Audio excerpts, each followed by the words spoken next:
Tuhan, terkadang bencana, pergumulan, persoalan terjadi bisa juga karena adanya dosa atau kejahatan yang dilakukan. Begitu juga dalam peristiwa di Kejadian 6, kalau kita bisa lihat di Kejadian 6 ayat 5 sampai 8 dikatakan begini, bahwa ketika dilihat Tuhan bahwa kejahatan manusia besar di bumi dan bahwa segala kecenderungan hatinya selalu membuahkan kejahatan semata-mata, maka menyesallah Tuhan bahwa Ia telah menjadikan manusia di bumi dan hal itu memilukan hatinya. Di ayat 7 berfirmanlah Tuhan, aku akan menghapuskan manusia yang telah kuciptakan itu dari muka bumi, baik manusia maupun hewan, dan binatang-binatang, melata dan burung-burung di udara, sebab aku menyesal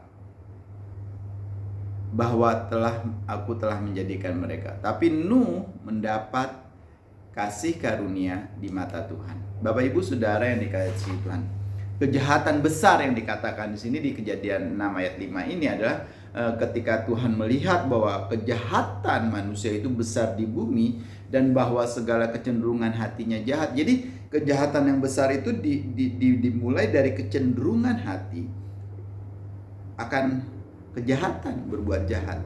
Dalam bahasa Inggris digunakan betapa besar kejahatan manusia. Jadi kata kejahatan manusia besar itu betapa besarnya kejahatan manusia. Nah, di zaman Nuh, Bapak Ibu, sifat dosa manusia dengan terang-terangan ditunjukkan dalam dua hal. Pertama itu nafsu jahat, nafsu seksual, dan juga kekerasan hati yang tidak peduli lagi dengan apa yang Tuhan sampaikan. Kebejatan manusia tak berubah, Bapak Ibu. Nafsu dan kekerasan masih merupakan sarana ungkapan kejahatan yang tak terkendali. Dewasa ini perilaku amoral, kefasikan, pornografi, dan kekerasan menguasai masyarakat kita. Orang terkadang ada suatu kebanggaan ketika mereka melakukan suatu pelanggaran. Kejadian 6 ayat 6 bacaan kita dikatakan menyesallah Tuhan. Tuhan dinyatakan dalam pasal-pasal awal Alkitab sebagai Tuhan yang menangani orang secara pribadi. Nah, dan sanggup menyatakan perasaan. Ini di kejadian, di kisah-kisah awal manusia hidup. Kekecewaan dan reaksi terhadap dosa yang sengaja dan pemberontakan manusia itu diungkapkan Tuhan, perasaan Tuhan bagaimana. Nah, istilah menyesal menunjuk kepada akibat dosa manusia itu yang sangat mendukakan hati Tuhan, memilukan hati Tuhan. Sikap Tuhan terhadap manusia berubah jadinya. Sikap kemurahan dan kesabarannya berubah menjadi sikap untuk menghukum. Sekalipun keberadaan sifat dan maksud-maksud utama Tuhan tidak berubah, yaitu kasih, pengampunan, anugerah, Ia tetap terbuka dan tanggap dalam urusan dengan manusia.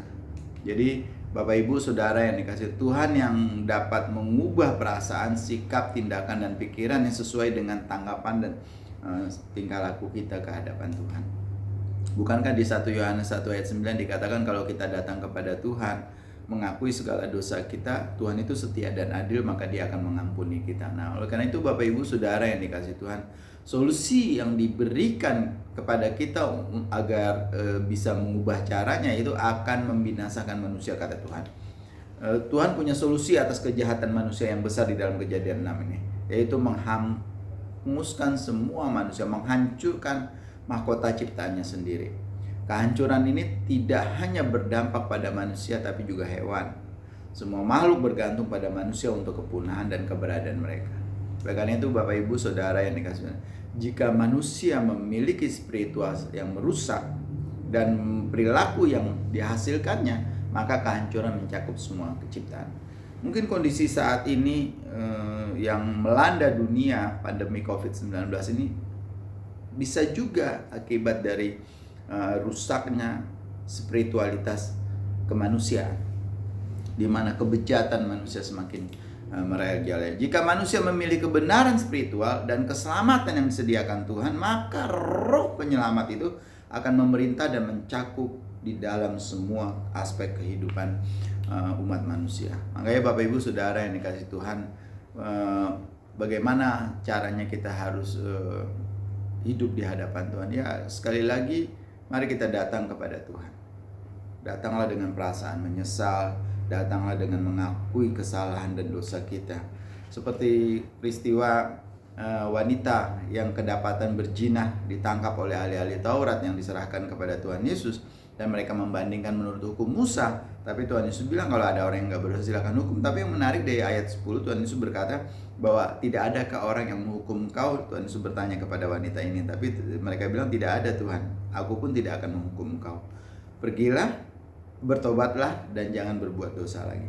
Bapak Ibu Saudara yang dikasihi Tuhan, ketika kita datang kepada Tuhan seperti Yohanes tadi katakan, Tuhan itu setia dan adil. Dalam keadilannya dia mau mengampuni kita, dalam keadilannya dia mau memperbaiki kita lagi, memperbaharui kita lagi. Yang tadinya kita mungkin sudah rusak karena mental spiritualitas kita yang memang rusak, itu dikembalikan lagi oleh Tuhan. Oleh karena itu, Bapak Ibu Saudara yang dikasihi Tuhan, mari kita belajar gitu. Seperti Daud berkata di Mazmur 119 ayat 67, sebelum aku tertindas, aku menyimpang, tetapi sekarang aku berpegang pada janji-janjimu. Mari kita berpegang kepada janji-janji Tuhan. Pegang firman Tuhan. Perkataan dan pengajaran Tuhan, biar itu menjadikan hal yang menuntun perjalanan kita. Kita tahu cerita Ayub. Ayub pasal 5 ayat 17 berkata begini, sesungguhnya berbahagialah manusia yang ditegur Tuhan. Sebab itu janganlah engkau menolak didikan yang maha kuasa. Bapak Ibu Saudara yang dikasihi Tuhan, terkadang Tuhan menyesal, terkadang Tuhan sedih hatinya ketika melihat kita menjauh dari Dia, menyimpang ke jalan yang lain, tidak menuruti perintahnya, melanggar segala larangannya, bahkan tidak menuruti ajaran-ajarannya. Ini membuat Tuhan terduka oleh karena sifat kita. Oleh karena itu mari kita datang kepada Tuhan. Ayub menyadari hal ini. Bapak Ibu Saudara yang dikasihi Tuhan, tidak seorang pun yang bisa meningkat keimanannya tanpa mengalami pergumulan, persoalan, pencobaan, dan lain sebagainya. Tetapi ketika semuanya itu dilalui dan dilalui dengan caranya Tuhan, maka dia akan mengalami peningkatan dari pemahaman dia tentang Tuhan, pengetahuan dia tentang Tuhan, pengalaman bersama-sama dengan Tuhan. Bapak Ibu Saudara yang dikasihi Tuhan, kita tahu Tuhan kita tidak akan pernah membiarkan kita. Tuhan kita tidak akan pernah meninggalkan kita, dan Dia tidak akan rela membiarkan kita mengalami kehancuran. Oleh karena itu, kali ini mari kita datang kembali kepada Tuhan. Bertobatlah. Kalau ada dosa yang saudara sembunyikan, kalau ada pelanggaran yang tidak saudara akui, mari datang kepada Tuhan dan akui semuanya itu. Sekali lagi, Dia itu setia dan adil. Dia menyediakan pengampunan bagi kita. Tangannya selalu terbuka untuk menolong dan membela kita. Oleh karena itu, Bapak Ibu Saudara yang dikasihi Tuhan, Yakobus berkata begini di ayat Yakobus pasal 1 ayat 2 sampai 4, anggaplah sebagai suatu kebahagiaan apabila kamu jatuh ke dalam berbagai pencobaan. Sebab apa? Kamu tahu bahwa ujian terhadap imanmu itu menghasilkan ketekunan. Dan bukankah ketekunan itu akan memperoleh buah yang matang? Supaya apa? Kamu menjadi sempurna dan utuh dan tidak kekurangan. Agar menjadi lebih rendah hati, Bapak Ibu, Tuhan membiarkan kita kadang-kadang melalui semua hal yang tidak mengenakan, hal yang tidak menyamankan. Dan kadang-kadang untuk menghancurkan kesombongan kita, Dia mengizinkan kita dihancurkan terlebih dahulu.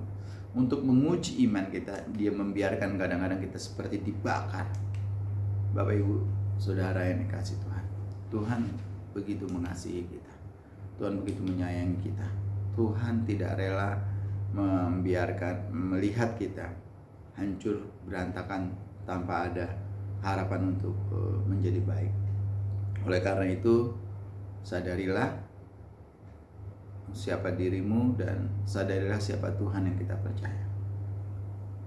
Kembalilah kepada Tuhan, datanglah menghadap Tuhan, akuilah semuanya dan bertobatlah. Tuhan memberkati kita. Mari kita berdoa. Tuhan, terima kasih untuk anugerah dan kebaikan Tuhan. Terima kasih untuk firman-Mu di mana kami diingatkan kembali bahwa Engkau adalah Tuhan yang setia, Engkau Tuhan yang adil, Engkau yang Tuhan yang tidak akan pernah membiarkan kami mengalami hal-hal yang tidak Engkau inginkan. Karena itu Tuhan, tolong firman-Mu berkati kami, dan terima kasih untuk semuanya ini di dalam nama-Mu ya Tuhan Yesus. Haleluya. Amin. Haleluya.